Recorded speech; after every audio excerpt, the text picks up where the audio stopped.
Hello everyone. Today we have another topper with us, and her journey is one of a kind.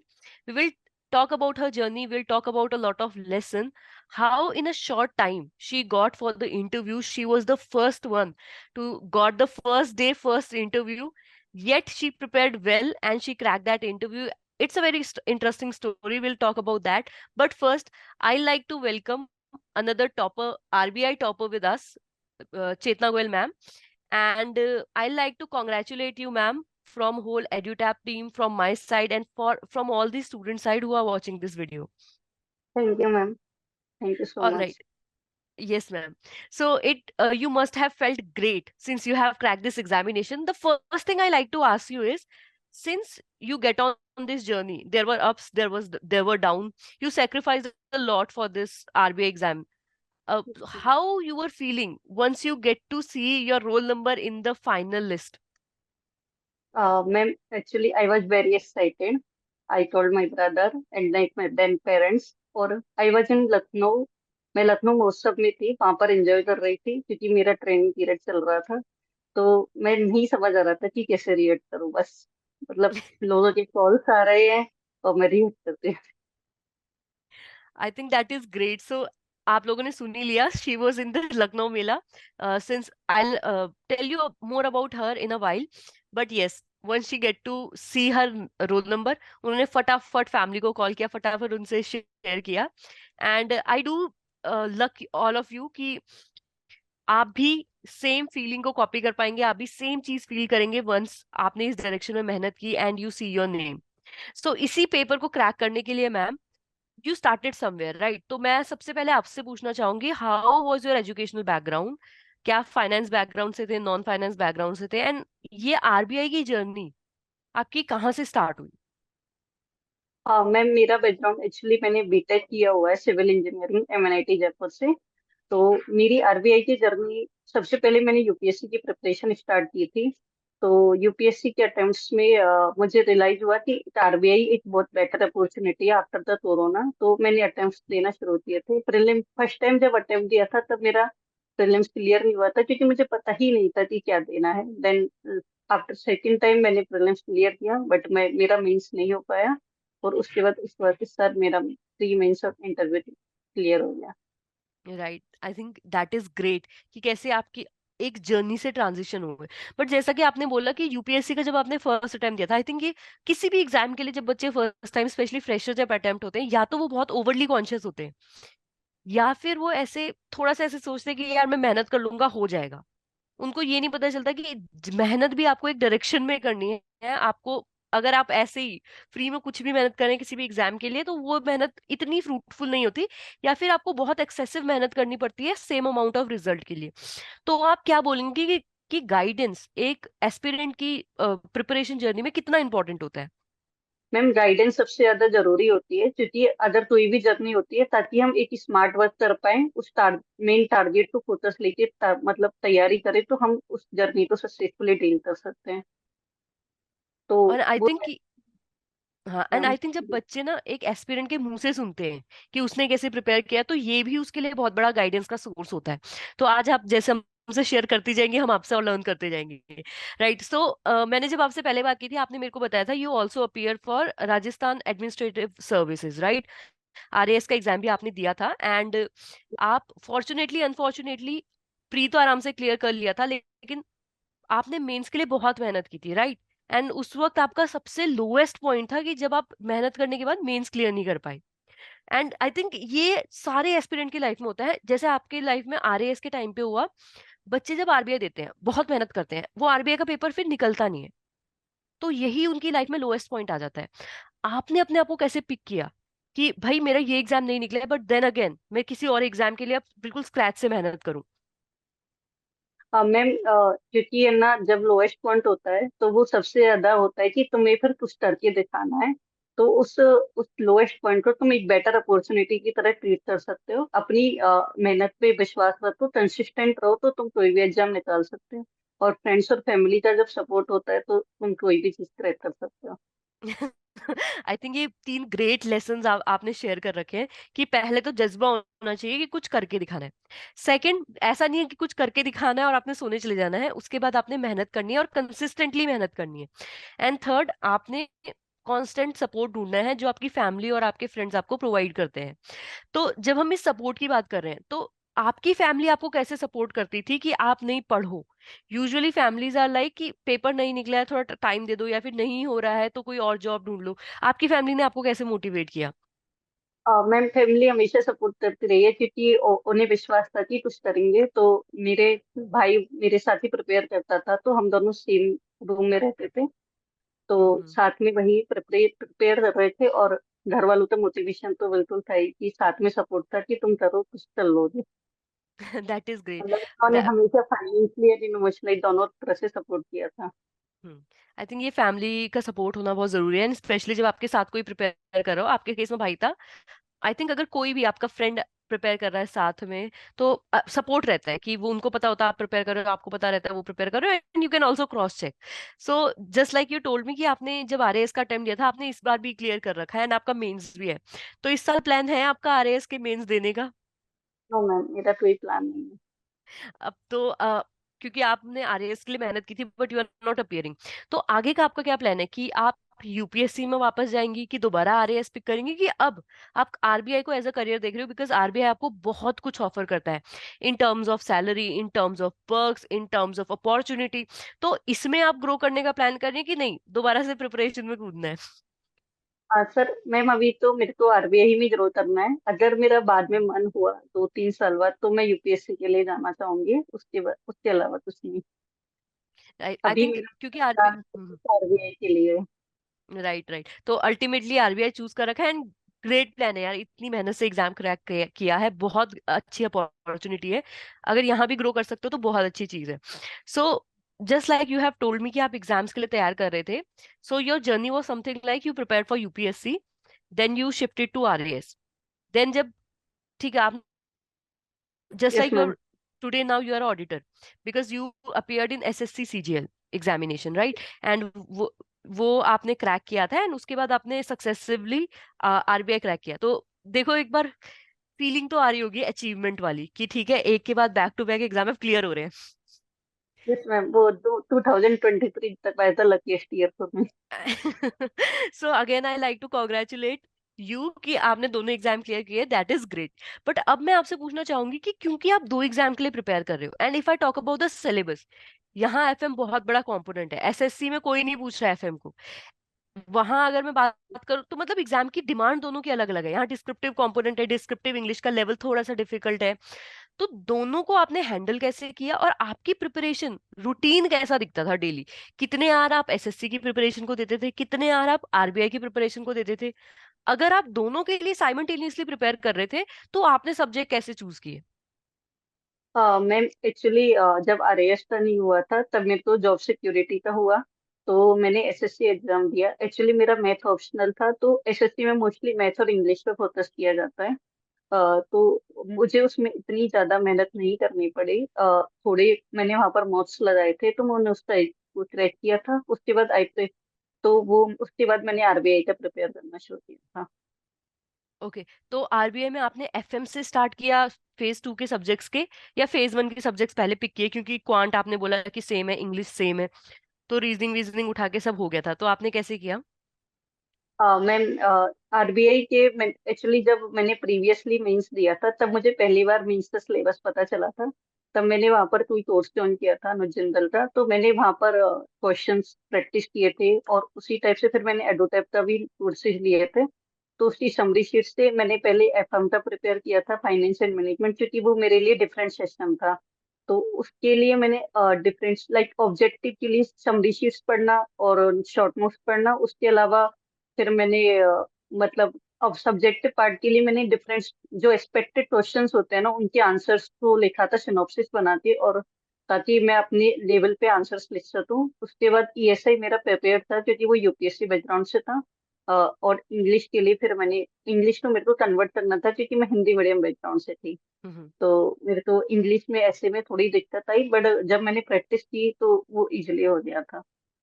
Okay ma'am, okay ma'am, I think ये आपने बहुत बड़ी motivation दी है कि आप English medium से हो, नॉन फाइनेंस बैकग्राउंड से हो, मैटर नहीं करता है, जज्बा होना चाहिए, पेपर क्लियर हो जाता है।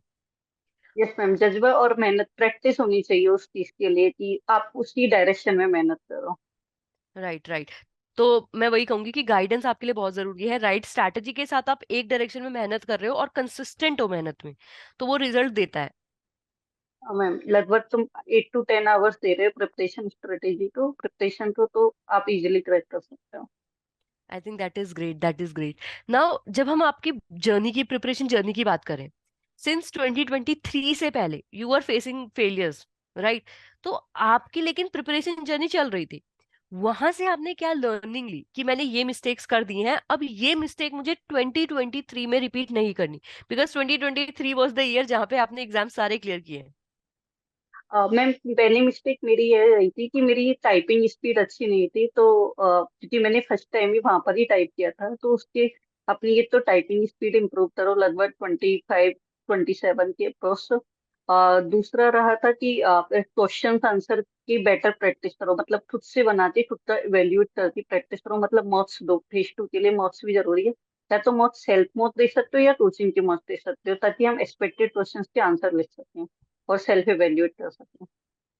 राइट, तो मैं जहां तक समझ पा रही हूँ, आपने ज्यादा मेहनत फेज 2 में की, कि फेज 1 तो यस। चलो ठीक है, कॉन्फिडेंस है, चल जाएगा, लेकिन फेज 2 में आपने बहुत मेहनत की थी। Yes ma'am. अब क्योंकि आपकी प्रिपरेशन जर्नी थोड़ा लंबी थी, राइट? तो इसमें आप क्या बोलोगे कि वो एक चीज जो आप कहोगे कि ठीक है, इट वाज टू सैक्रिफाइस, अगर मैं प्रिपरेशन नहीं करनी कर रही होती तो that was one thing I missed out, मैं ये जरूर करती। मैम एक्चुअली मेरा बीटेक बैकग्राउंड है, तो यहाँ पर मोस्टली लोग प्राइवेट सेक्टर में चले जाते हैं, तो एक उनकी जो लाइफ होती है ना, वो पूरी लाइफ हमने मिस की है। लाइक वो लोग ट्रिप्स पे जाते हैं, घूमते हैं, मजे करते हैं, वो पूरी लाइफ मिस हुई थी, तो वही पूरा यूथ पीरियड मिस हो जाता है। आई थिंक ये बहुत ही डिफरेंट है कि somebody is missing a corporate life, कि ठीक है, अगर हम प्रिपरेशन नहीं कर रहे होते तो I would have joined this, and मैंने भी ये पार्टीज ट्रिप्स सारी चीजें एंजॉय की होती। But I think RBI will give you great opportunity, आपको ट्रिप्स भी मिलेंगी आराम से घूमने के लिए, एंड यू विल पार्टीज वगैरह जितनी होती है आप सब एंजॉय करोगे। मैम क्योंकि वही लगता था कि हम किसके लिए मेहनत कर रहे हैं, क्योंकि उसके बाद अब आई एम सेटिस्फाइड कि जो सेक्रीफाइस किया वो सब कवर अप हो जाएगा। अच्छा, on this I like to ask one thing, just like you told कि आपके दोस्तों ने, like you are from BTech background, आपके मोस्ट ज्वाइन कर था private sector, right? Then you told me कि अभी आपने बोला कि जैसे उनको देख के लगता है कि ठीक है हम मिस कर रहे हैं, तो थोड़ा सा ये जो फीलिंग होती है लेफ्ट आउट वाली, आपने इससे कैसे डील यस। किया? क्योंकि बच्चों का देखो क्या होता है कि they see their friends, they feel great कि ठीक है ये सक्सेसफुल हो रहे हैं, बट एट द कॉर्नर वो थोड़ा सा फील भी होता है कि यार आई एम मिसिंग आउट, वो लेफ्ट आउट भी फील होता है, थोड़ी सी जेलसी भी फील होती है, अ मिक्स ऑफ सैडनेस भी फील होती है, तो आपने उससे कैसे कोप अप किया? मैम क्योंकि सबकी लाइफ इजी नहीं होती है, तो उनकी भी लाइफ डिफरेंट होती है, बट हमारा अगर हम अपने टारगेट पे फोकस रखें और सोचे कि उसके बाद हमें क्या मिलेगा, तो हम फिर सोचते कि सेक्रीफाइस से चलते हैं, क्योंकि हम एक बहुत बड़ी चीज की तैयारी कर रहे हैं, एक यूपीएससी आई या थिंक ये आरपीएससी। बहुत ही सही। हाँ, क्योंकि मतलब आप सर्विस ही बहुत ग्रेट है जिसमें आप ज्वाइन करना चाह रहे हो, RBI, UPSC.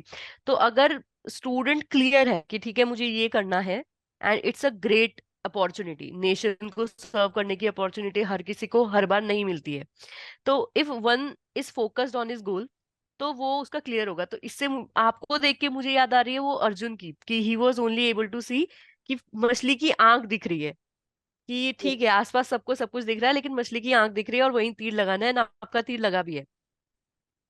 Ma'am thank you ma'am. नहीं, ये तो बहुत ही सही चीज है, और मुझे लग रहा है कि इससे किसी को भी लेसन लर्न करना चाहिए कि अगर आप तैयारी कर रहे हो, सभी चीजें नॉर्मल है, लेकिन आपने अपने टारगेट से हटना नहीं है, टारगेट पे आपने फोकस करना है। नाउ जब हम इन चीजों के बारे में बात कर रहे हैं, तो I like to ask you a little about your hobbies, क्योंकि आपने बोला था कि आप कंसिस्टेंट रहते हो, तो क्या चेतना मैम सिर्फ पढ़ाई करती रहती थी 8 से 10 घंटे, कि कुछ हॉबीज के लिए भी टाइम मिला था? मैम एक्चुअली मेरी पर्सनली कोई हॉबी नहीं है, बट जैसे हम कभी भी अगर रीडिंग करते हैं, पढ़ाई करते हैं, तो 1-1.5 घंटे बाद हमें स्ट्रेस आउट फील होता है, तो इसीलिए मूड फ्रेश करने के लिए मैं सीरियल्स देखती थी। थोड़ी सी डिफरेंट लेजर टाइम एक्टिविटी है, बट मैं ये पूछना चाहूंगी कि आपका फेवरेट सीरियल कौन सा था? मैम ये रिश्ता क्या कहलाता है। ओके। सो ये रिश्ता क्या कहलाता है, आई थिंक जितने भी बच्चों को ये लग रहा है कि मैंने सीरियल मिस आउट नहीं करना है, नो वरीज। आप अपना टारगेट डेली का अचीव करो, और उसके बाद आपने अपने लीजर टाइम में आराम से सीरियल भी इंजॉय कर सकते हो। We have example, Chetna ma'am ने आपको वर्ड्स दे दिए हैं, मेहनत आपने पूरी करनी है, लेजर टाइम को आप इंजॉय कर सकते हो। तो ये रिश्ता क्या कहलाना है, या फिर जिसको भी आप पसंद करते हो आप वो सीरियल आराम से देख सकते हो। So when we are talking about your journey, अब बात कर लेते हैं कि आपने प्रिपरेशन कैसे की। So when we are talking about phase 1, तो आपके सोर्सेज क्या रहे हैं फेज 1 के, और आपने उनको कैसे कवर किया है? हाँ मैम, फेज वन के लिए सबसे बहुत जरूरी होता है, मेरा एक्चुअली मैथ ऑप्शनल था तो क्वांट और रीजनिंग मेरे लिए इजी था। बट मॉक टेस्ट प्रिपेयर करने से पता चलता है कि क्योंकि क्वांट और रीजनिंग की सबकी सेशनल कट ऑफ होती है और लिमिटेड टाइम में हमें बहुत सारे क्वेश्चन अटेम्प्ट करने होते हैं।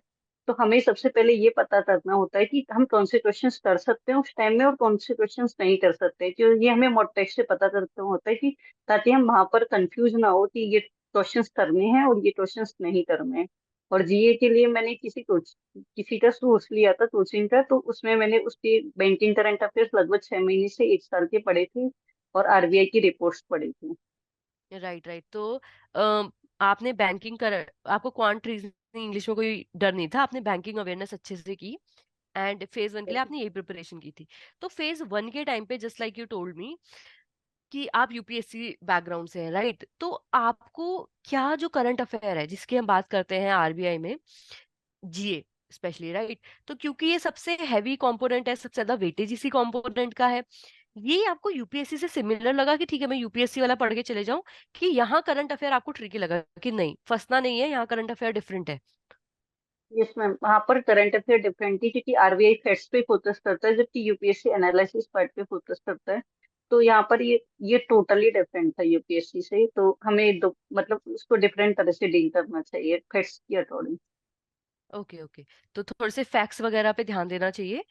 जो जब हम आरबीआई के लिए प्रिपेयर करें, यूपीएससी थोड़ा एनालिटिकल ज्यादा होता है, तो यहाँ आरबीआई में ऐसा नहीं है। तो किसी भी यूपीएससी एस्पिरेंट को I will like to advise कि आप ये मत लेके चलो कि आरबीआई के लिए मुझे अलग मेहनत नहीं करनी है, करंट अफेयर हो जाएंगे, वो रिस्क मत लो। राइट। मैम आपने जैसे अपनी जर्नी में भी बताया, when you prepare for the CGL examination, SSC CGL examination and also for the RBI, आपने मॉक दिए थे, राइट? तो कितना आप बोलोगे किसी भी एस्पिरेंट को कि मॉक जरूरी है लगाने, और उनकी क्या इंपॉर्टेंस आपको लगती है कि जो बच्चों के साथ आप शेयर करना चाहोगे? अब मैं मॉक टेस्ट से सबसे मेन तुम्हारी स्पीड टाइम और उसकी एफिशिएंसी का पता चलता है कि तुम उसको इनपुट को कितना आउटपुट में कन्वर्ट कर पा रहे हो। तो मॉक इसलिए सबसे ज्यादा जरूरी है। और मॉक टेस्ट से तुम्हें ये पता चलता है कि उस लिमिटेड टाइम में तुम कितने क्वेश्चंस अटेम्प्ट कर पा रहे हो और कौन कौन से टॉपिक्स को तुम अच्छे से डील कर पा रहे हो, क्योंकि आरबीआई की रीजनिंग थोड़ी टफ होती है, वहां पर पजल्स को उस टाइम लिमिट में सॉल्व कर पाना इजी नहीं होता है। तो हम ये चेक कर लेते हैं कि कौन सी पजल हमसे उस टाइम लिमिट में सॉल्व होगी और कौन सी पजल नहीं होगी, ताकि हम राइट रीजनिंग का एक सेशनल कट ऑफ क्लियर कर सकें। राइट। आई थिंक तो ये बहुत इंपॉर्टेंट है कि अगर आप कभी भी प्रिपेयर कर रहे हो तो मॉक टेस्ट का आपने बहुत आरबीआई में अच्छे से यूज करना है, क्योंकि इससे दो चीजें होंगी। एक तो आपको सेक्शनल टाइमिंग का पता चलेगा, सेकंड जैसे आप पजल की क्वेश्चन के लिए जा रहे हैं या आप डीआई के क्वेश्चन के लिए जा रहे हैं, आपको वहां पता रहेगा कि मैं कितना टाइम लेके कर रहा हूँ, कर भी रहा हूँ कि नहीं, ये करना भी है कि नहीं करना है, ये सब चीजें आपको पता चलेंगी। Lastly ma'am, I like to ask you about phase 1, कि आप क्या बच्चों को बोलोगे कि ये टिप्स है जो आपको फेज 1 में पर्टिकुलरली फॉलो करनी है, सिर्फ फेज 1 के लिए? हाँ मैम, मैं तो सिर्फ इतना ही बोलूंगी कि फोकस करंट अफेयर्स पे फोकस रखिए, क्योंकि जो कट ऑफ होती है वो मेनली करंट अफेयर्स से डिसाइड होती है। और अपनी सेशनल कट ऑफ का ध्यान रखिए कि सेशनल कट ऑफ भी क्लियर करनी है, ना कि टोटल स्कोर वो करना है, और जितना हो सकता है कि मार्क्स लगाएं। राइट। बहुत बहुत ज्यादा जरूरी है। तो आई थिंक थोड़ा सा बैलेंस्ड अप्रोच रखनी पड़ेगी, कि सेक्शनल कट ऑफ भी आप क्लियर करो सारे सब्जेक्ट्स में, लेकिन हाँ आपने ये नहीं होना कि सिर्फ मेरिट के पीछे भागना है, लेकिन करंट अफेयर आपको बहुत अच्छे से करने हैं, क्योंकि अल्टीमेटली मेरिट ही डिसाइड करेगा कि आप मेंस में बैठोगे कि नहीं बैठोगे। Right ma'am? Yes ma'am. Okay. So जब आपने फेज 1 दे दिया, वर यू कॉन्फिडेंट कि ठीक है, क्योंकि फेज 1 का थोड़ा सा डाइसी हो जाता है रिजल्ट, की होगा नहीं होगा पता नहीं है, तो आपने उस टाइम पे क्या किया था? कॉन्फिडेंट थे कि फेज वन मेरा हो जाएगा आराम से एंड मैं फेज टू की प्रिपरेशन स्टार्ट करूं, या फिर लग रहा था नहीं यार अभी थोड़ा रुक जाती हूँ, रिजल्ट आने देती हूँ, देन आई कैरी फॉरवर्ड, मैं फेज टू की प्रिपरेशन करूंगी? मैम एक्चुअली मेरे तो अनप्रेडिक्टेबल था, तो मैंने मेरी जॉब ज्वाइन कर ली थी सीजीएल वाली, और उसी दौरान मेरा रिजल्ट आया था, तो तब मैंने फेज टू की प्रिपरेशन स्टार्ट की थी। अच्छा, since you joined your job, आपको ये नहीं लगा कि ठीक है यार मैंने जॉब ज्वाइन कर ली है, बच्चे फुल टाइम घर में आराम से प्रिपेयर कर रहे होंगे, उन्होंने तो पता नहीं कितना पढ़ लिया, और मैं जॉब के साथ अब प्रिपेयर करूंगी, तो ऐसा नहीं लगा कि यार मिस्टेक कर दी है? या फिर अगर लगा तो फिर आपने कैसे कॉन्फिडेंस गेन किया कि नहीं ये जॉब मिल रही है मैं कर लूं, आरबीआई इसके साथ हो जाएगा? मैम एक्चुअली वो उस टाइम फील हुआ कि गलत टाइम पे जॉब ज्वाइन कर ली, पर मेरी एक्चुअली जॉब स्टार्टिंग थी, तो मेरा वर्कलोड इतना ज्यादा नहीं था, क्योंकि रिजल्ट्स उसी टाइम आ रहे थे। आरबीआई फेज वन और फेज टू के बीच में इतना टाइम डिफरेंस नहीं होता है। तो मेरा फेज टू था जो पहले प्रिपेयर था, मैंने बस उसको रिवाइज किया जॉब के दौरान, और जितना हो सकता है कि वो उतना ऑब्जेक्टिव पार्ट पे फोकस किया था उस टाइम पे। स्कीम पर फोकस किया ताकि ईएसआई का ऑब्जेक्टिव पार्ट अच्छे से हो सके, और फाइनेंस एंड मैनेजमेंट का भी अच्छे से किया था। Right right. तो मतलब आपने लेकिन जॉब को ऐसा वीकनेस नहीं लिया, आप कॉन्फिडेंस में थे, आपने टाइम जितना मिला उसको मैक्सिमम यूटिलाइज किया और फेज टू की प्रिपरेशन की। आई think that is great. Now जब हम बात कर रहे हैं आपकी फेज टू की, since you were from non finance background right, तो फेज टू में एफएम बहुत बड़ा कंपोनेंट होता है, ईएसआई बहुत एक इंपॉर्टेंट कंपोनेंट होता है, एंड देन आपका डिस्क्रिप्टिव इंग्लिश होता है। हर पेपर 100 मार्क्स का है। टोटल स्कोर्स आप ना सिर्फ आपका फेज टू हेल्प क्लियर करने में हेल्प करेगा, बट आपके फाइनल सिलेक्शन में भी कंसिडर होगा। तो ईएसआई तो आई डू अंडरस्टैंड कि आपका यूपीएससी से था, स्टिल आपने यू ईएसआई में अपने यूपीएससी बैकग्राउंड के साथ कैसे प्रिपरेशन की टू मेक श्योर कि ठीक है मैं इसमें डिसेंट स्कोर कर लूं? मैम ईएसआई का ऑब्जेक्टिव मेरे लिए थोड़ा टफ रहा था, क्योंकि ऑब्जेक्टिव में यूपीएससी में मोस्टली एनालिटिकल पार्ट्स की क्वेश्चन आते हैं, तो यहाँ पर थोड़े क्वेश्चन थे। तो भाई स्कीम्स तो मैंने किसी भी एडुटेप की स्कीम का सोच लिया था, तो उसको अगर अपन बेटर ढंग से पढ़े तो ईएसआई का ऑब्जेक्टिव थोड़ा इजी पड़ जाता है। तो वहां पर भी उस कोचिंग के मॉक्स लगाए थे। उसके बाद फाइनेंस एंड मैनेजमेंट के लिए मैंने ऑब्जेक्टिव और सब्जेक्टिव पार्ट समरी शीट से प्रिपेयर किए थे। और जो भी राइट मेरा रहा था कि मैंने पहले ही question answer, expected question answer लिख कर दिए थे, तो मैंने उनको बार बार पढ़ा था ताकि मैं वहां पर क्वेश्चन आंसर को बेटर लिख सकूं। Right right. तो मतलब आपने ऐसा भी नहीं किया ओवर कॉन्फिडेंट होके डिस्क्रिप्टिव की तैयारी नहीं की है, आपने आराम से अपने नोट्स वोट्स बनाए थे, एक्सपेक्टेड क्वेश्चन कुछ प्रिपेयर किए थे, उनके आंसर लिखे थे, इसके अलावा आपने ऑब्जेक्टिव में फोकस करते हुए मॉक्स लगाए थे, एंड स्कीम्स टैब जो आपका डॉक्यूमेंट एडू टैब का, उससे स्कीम्स की अच्छी सी प्रैक्टिस की थी। सो आई थिंक ये ईएसआई की तो ग्रेट स्ट्रैटेजी है, ये आई वुड से कि ग्रेट से ज्यादा एक स्मार्ट स्ट्रैटेजी है। सिंस यू आर वर्किंग, आपको 3 कंपोनेंट पढ़ने हैं फेज टू के लिए, एंड मेंस बहुत बड़ी चीज होती है, तो आपने बहुत स्मार्टली ईएसआई के लिए प्रिपेयर किया। गिवन इन्फॉर्मेशन जैसे कि आप यूपीएससी बैकग्राउंड से आते थे, आपने उसको भी वेल यूटिलाइज किया, और जो एड ऑन्स थे वो भी आपने बहुत अच्छे किए।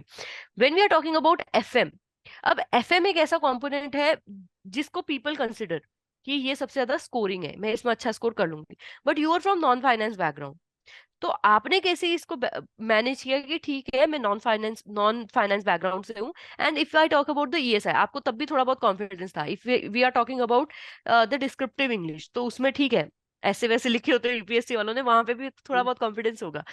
एफएम बीइंग न्यू कंपोनेंट, अगर कोई यूपीएससी से यहाँ पे आ रहा है या फिर कोई फ्रेशर है जिसने आज तक फाइनेंस नहीं पढ़ी है, वो यहाँ पे आ रहा है, तो व्हाट वुड यू सजेस्ट कि एफएम को स्टार्ट करने का बेस्ट तरीका एंड बेस्ट टाइम क्या होता है? मैं मीन्स फेज टू की प्रिपरेशन मतलब उसी दौरान नहीं होती, हमें पहले ही करके रखनी पड़ती है। तो फाइनेंस एंड मैनेजमेंट का अगर किसी का बैकग्राउंड नहीं है तो उसको पहले ही प्रिपेयर करके रखना पड़ेगा। उसके लिए या तो हम किसी भी कोचिंग के नोट्स को भी फॉलो कर सकते हैं कि हम उनसे फाइनेंस फाइनेंस पढ़ो अच्छे से, फिर हर टॉपिक के छोटे छोटे शॉर्ट नोट्स बनाओ। जैसे कोई भी एक्सपेक्टेड क्वेश्चन होता है उसमें जैसे उस क्वेश्चन के 4-5 पॉइंट्स लिख लो, ताकि हम उसको बाद में इलेबोरेट कर सकें, ताकि वो हम उसको बेटर प्रिपेयर कर सकें। और ऑब्जेक्टिव पर पे भी प्रॉपर फोकस करना चाहिए। दोनों पे ही फोकस किया था मैंने। Right right. तो जैसा आपने सजेस्ट किया कि एफएम के प्रिपरेशन के लिए हमने फेज 2 आने का या फेज 1 क्लियर होने का वेट नहीं करना। स्पेशली अगर आप नॉन फाइनेंस बैकग्राउंड से है तो आप पहले ही प्रिपेयर कर लो, फेज 1 से पहले ही आप अपनी फाइनेंस की तैयारी कंप्लीट रखो। उसके लिए if you are from non finance background, आपको सोर्सेज का आइडिया नहीं है, तो you can go for any coaching that is providing that finance and management preparation. उसके बाद जैसे आपने बताया आपने प्रिपरेशन के लिए यहाँ पे समरी शीट वगैरह का यूज किया, तो I like you ask you one thing, आपने डिस्क्रिप्टिव के लिए कैसे तैयारी की थी एफएम कंपोनेंट में? अब मैम डिस्क्रिप्टिव के लिए सबसे पहले समरी शीट के टॉपिक्स को पढ़ना, फिर उसके बाद जो भी उसके एक्सपेक्टेड क्वेश्चंस थे उन क्वेश्चंस के सारे के आंसर्स लिखना, या तो आंसर लिखना या उस क्वेश्चन से में हम क्या क्या आंसर लिख सकते हैं उसके 4-5 पॉइंट्स लिखना, ताकि हम उसको बाद में एलिबरेट कर सकें। तो वही बेटर तरीका होता है, ताकि हम हर टॉपिक को डीपली कवर कर पाए। Right right. तो एफएम के लिए इफ आई कैन अंडरस्टैंड, आपने समरी शीट तो पढ़ी ही थी, वहां से डिस्क्रिप्टिव कंपोनेंट के लिए आपने इंपॉर्टेंट टॉपिक और उसके नीचे छोटे पॉइंट्स लिख लिए थे ताकि उसको फर्दर आप अगर क्वेश्चन आता है तो इलेबोरेट कर सको, right? Yes ma'am. Okay, so lastly let's talk about the descriptive English component. So descriptive English की जब हम बात कर रहे हैं तो expected है कि आपके 3 क्वेश्चन आएंगे, there we have essay, there we have précis, there we have reading comprehension. तो essay के लिए मैं सबसे पहले पूछना चाहूंगी, since you are from UPSC background, वहां लिखने पड़ते हैं बहुत बड़े बड़े ऐसे। यहाँ आपको एक वर्ड लिमिट दे रखी है कि भाई इतने से इतने वर्ड लिमिट में बोलना है, विच इज यूजुअली यूपीएससी के आधे वर्ड लिमिट होती है। तो उसमें आपको कैसे हेल्प मिली यूपीएससी की, एंड कैसे आपने यूपीएससी एस्पिरेंट होते हुए आरबीआई एस्पिरेंट में कन्वर्ट हुए आप? मैम एससी के लिए सबसे जरूरी होता है कि कंटेंट होना चाहिए, ना कि वर्ड लिमिट कंसीडर होना चाहिए। तो हम्म। अगर हम ऐसे तो डिफरेंट डायरेक्शंस में, like pastel approach, share holder approach, और डिफरेंट डायरेक्शंस में लिखेंगे तो वो एक बहुत अच्छा पॉइंट, वो ऐसे लिखा हुआ है बहुत अच्छा कंटेंट होता।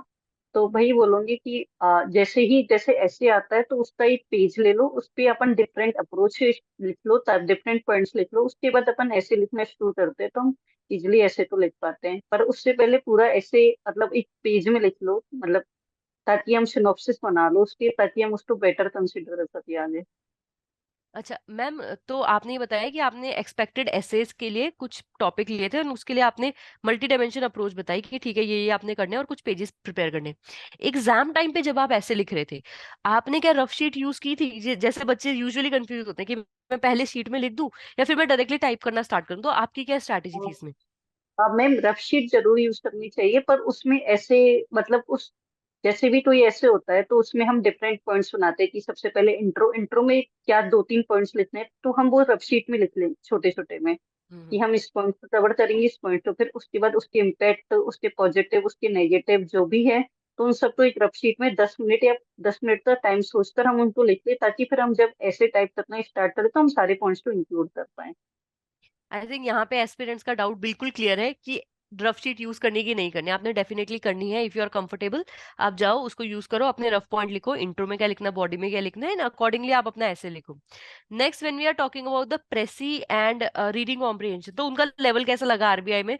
Since you are from Hindi medium but you prepared well, तो क्योंकि एसएससी के लिए भी कर रहे हो, you are not under confident in that, but since precis थोड़ा सा न्यू हो जाता है एंड रीडिंग कॉम्प्रिहेंशन भी आरबीआई में थोड़ा सा लेवल अच्छा होता है, तो इसमें आपको क्या कोई डिफिकल्टी आई थी पर, या लगा था कि नहीं अगर मेहनत की हो तो यहाँ भी कोई डिफिकल्टी फेस नहीं करनी पड़ेगी? हाँ मैम, इतनी मुझे कोई डिफिकल्टी नहीं आई थी, क्योंकि प्रेसी उसी में से कुछ पॉइंट्स लिखने थे, मतलब अपनी लैंग्वेज में लिख सकते हो, तो थोड़ी ग्रामेटिकल एरर्स एक इशू हो सकता है, तो उसके लिए जब तुम प्रैक्टिस करो तो you can easily cover. Right, I think तो ये आपने बहुत अच्छा पॉइंट बता दिया कि आप ग्रामर का ध्यान रखो, बाकी आपको कोई टेंशन लेने की जरूरत नहीं है। When we are talking about phase 2 specially, तो यहाँ पे हम देखते हैं कि दो कंफ्यूजन बहुत ज्यादा होते हैं। एक तो कंफ्यूजन है कि आप जब लिख रहे हो तो आपकी टाइपिंग स्पीड कितना मैटर करती है फेज 2 के एग्जाम के लिए। सेकेंड इज, जब आप नोट, जैसे आपने बताया कि आपने अपनी प्रिपरेशन जर्नी में नोट्स बनाए थे, तो नोट मेकिंग की कितनी इंपॉर्टेंस है when you are preparing for phase 2 examination? Ma'am सबसे मेन टाइपिंग स्पीड बहुत ज्यादा जरूरी है, क्योंकि हमें उस टाइम लिमिट में लगभग 2000 वर्ड्स टाइप करने होते हैं एक सब्जेक्ट के लिए। तो हमें लगभग अपनी टाइपिंग स्पीड तो मेंटेन करना पड़ेगा, ताकि हम एक अच्छे से अच्छा आंसर लिख पाए और बेटर टाइप कर सकें। दूसरी चीज थी कि मैम नोट्स मेकिंग सबसे ज्यादा जरूरी होती है, क्योंकि ताकि उस 13 दिन, क्योंकि इस बार रिजल्ट उसके बाद सिर्फ 13 दिन मिले थे, तो उन्हीं अगर हमारे पास नोट्स होंगे तो हम बेटर रिवीजन कर सकते हैं, अच्छे से रिवीजन कर सकते हैं, पूरा सिलेबस कंप्लीट कर सकते हैं उन 13 दिनों में। अच्छे से रिवाइज करेंगे ताकि हम वहां पर पॉइंट्स याद कर पाए और अच्छे से आंसर लिख पाए। राइट, तो आई थिंक ये सबके लिए बहुत जरूरी है कि अगर आप नोट्स बनाने की हैबिट में हैं, तो आप जरूर उसको बनाओ।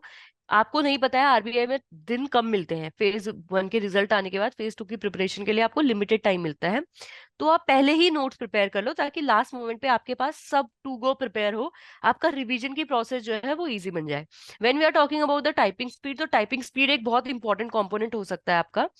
जस्ट क्योंकि जब आप टाइपिंग स्पीड ओके है आपकी, तो अगर आप थोड़ा बहुत सोचने में टाइम ले रहे हैं, आपकी टाइपिंग स्पीड वहां पे आपका कोई एग्जाम में खराब नहीं होने देगी।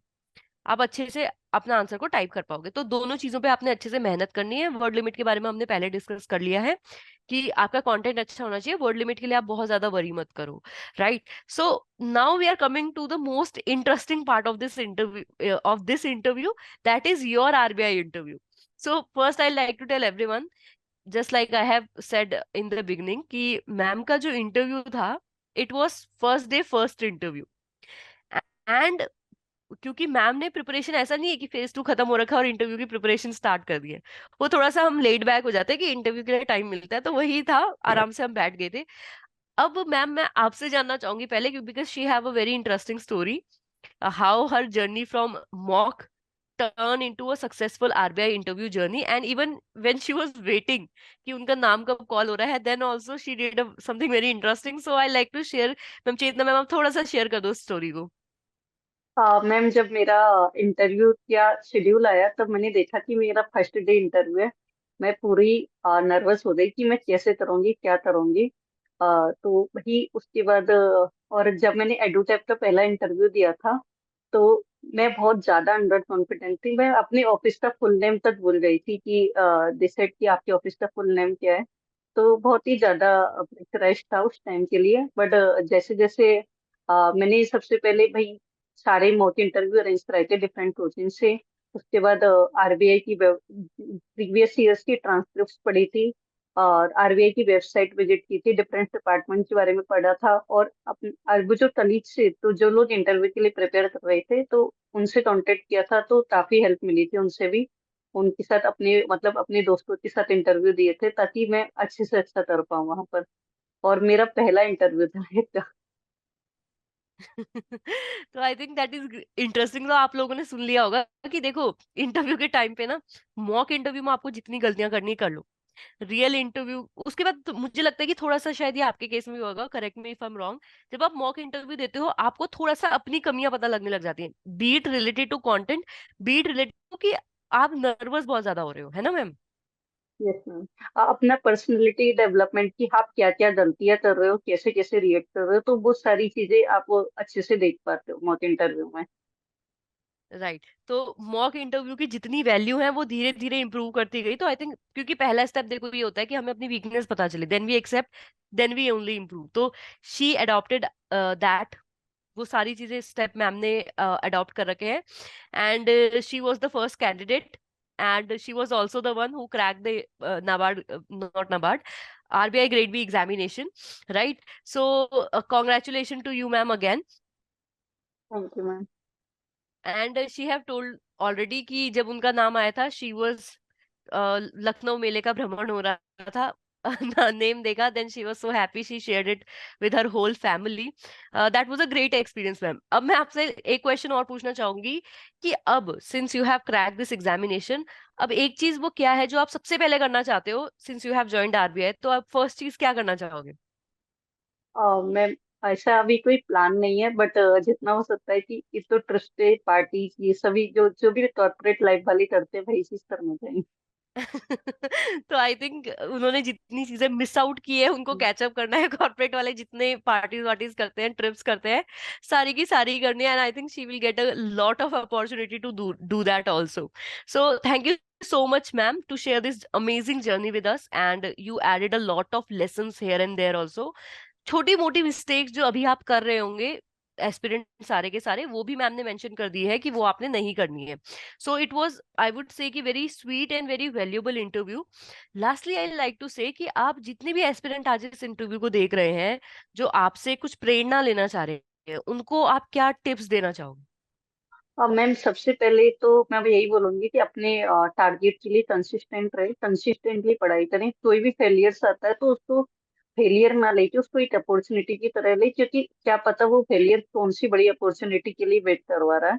तो भाई फेलियर्स को नेगेटिव ना लेके पॉजिटिव लें, और कंसिस्टेंट रहे और फोकस्ड रहे, स्मार्ट वर्क करे, तो we can achieve anything. I think ये बहुत ही अच्छा लेसन है, कंसिस्टेंसी। मैं इस इंटरव्यू में एक कीवर्ड जो सारे एस्पिरेंट को कहूंगी, प्लीज आप फोकस करो। कंसिस्टेंसी आपने मेंटेन करके रखनी है, दैट विल बी समथिंग जो आपका एग्जाम क्रैक कराएगी ही कराएगी। With that lesson, I like to thank and congratulate you, ma'am, again. And I wish you luck in this whole RBI journey. अब आपने आरबीआई में फ्यूचर देखा है तो आई होप कि आप जो वो सब कुछ जो आप ड्रीम कर रही हैं वो आप अचीव कर पाएंगी। And thank you so much for sharing all the lessons and your whole journey again with us.